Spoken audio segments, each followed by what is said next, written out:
President Abdel Fattah al-Sisi and the President of the European Parliament, Roberta Metsola, have discussed ways to develop relations between Egypt and the European Union. Both sides discussed boosting economic investment and trade cooperation and strengthening their strategic partnership. President al-Sisi highlighted Egypt's efforts to achieve a ceasefire in Gaza, release captives, and provide humanitarian aid, emphasizing the two-state solution as the route to peace. The meeting also covered Syria, with President Sisi reaffirming support for its unity. Discussions on Libya, Sudan and Somalia focused on Egypt's commitment to their stability. The European Parliament President praised Egypt's role in regional security and called for enhanced EU-Egypt coordination.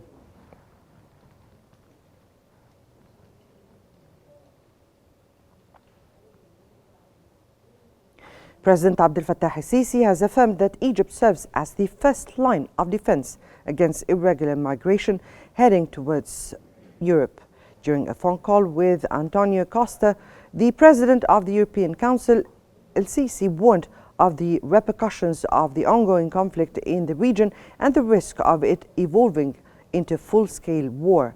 He stressed the responsibility of the international community, including the European Union, to exert pressure for an agreement to end the war in Gaza, secure a ceasefire in Lebanon, and restore stability to the region.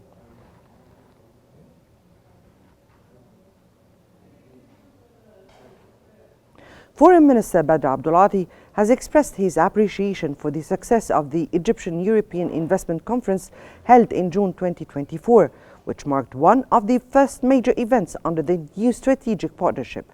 During a meeting with the President of the European Parliament, Roberta Metsola, Abdulati reaffirmed Egypt's commitment to achieving a ceasefire agreement in Gaza, securing the release of hostages and detainees, and ensuring the delivery of humanitarian aid to the enclave. He also emphasized the importance of recognizing a Palestinian state based on the June 4, 1967 borders with East Jerusalem as its capital.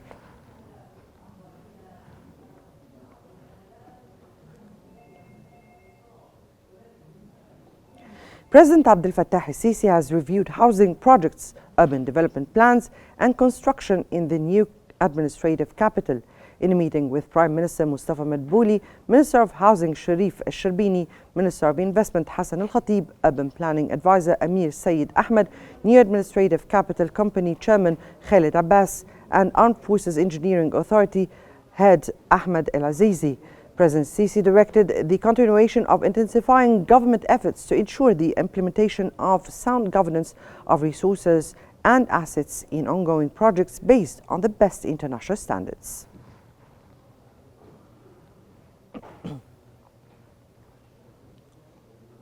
President of the European Parliament, Roberta Metsola, has said Egypt is a key partner in the Mediterranean region and a key player in promoting regional dialogue. Posting on her official X account upon arriving in Cairo, Metsola said Egypt is a key partner in the Mediterranean and a major actor in promoting dialogue in the region.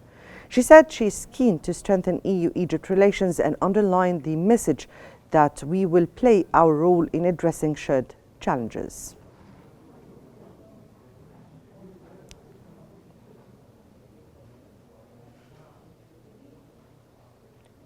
Egypt has condemned the attack that targeted the presidential palace in Chadian capital, N'Djamena, yesterday in an attempt to target the country's security and stability.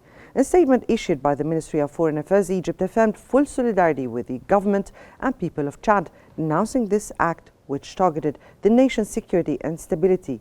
The ministry reaffirmed Egypt's support for the efforts made by the Chadian government to preserve the country's security and stability and achieve the aspiration of people in development and peace.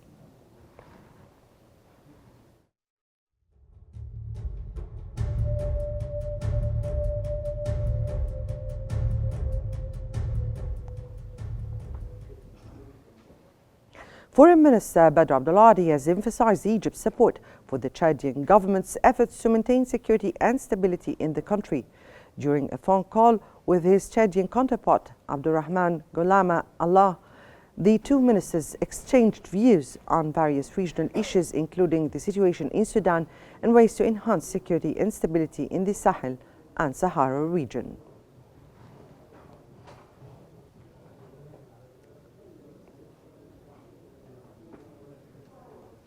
Foreign Minister Badr Abdulati has condemned official Israeli accounts for publishing a map that falsely claims to be historical, which includes Arab territories from Jordan, Palestine, Lebanon and Syria.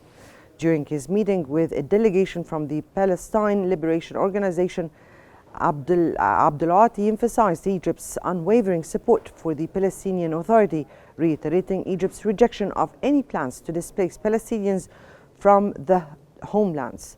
He also highlighted Egypt's efforts and diplomatic engagements to halt the war on Gaza and achieve a ceasefire agreement in the region.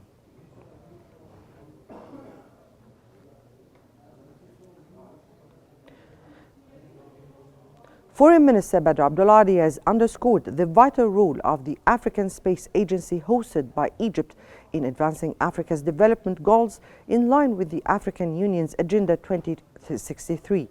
During a meeting with Sharif Sidqi, the Egyptian of the head of the Egyptian Space Agency, and Tidiana Ouattara, the head of the African Space Agency, Abdulati praised Egypt's presidency of the UN Committee on the Peaceful Uses of Outer Space between June 2023 and June 2024. He highlighted its success in producing a consensus report, which was subsequently adopted unanimously at the UN General Assembly's sessions in October-November 2024.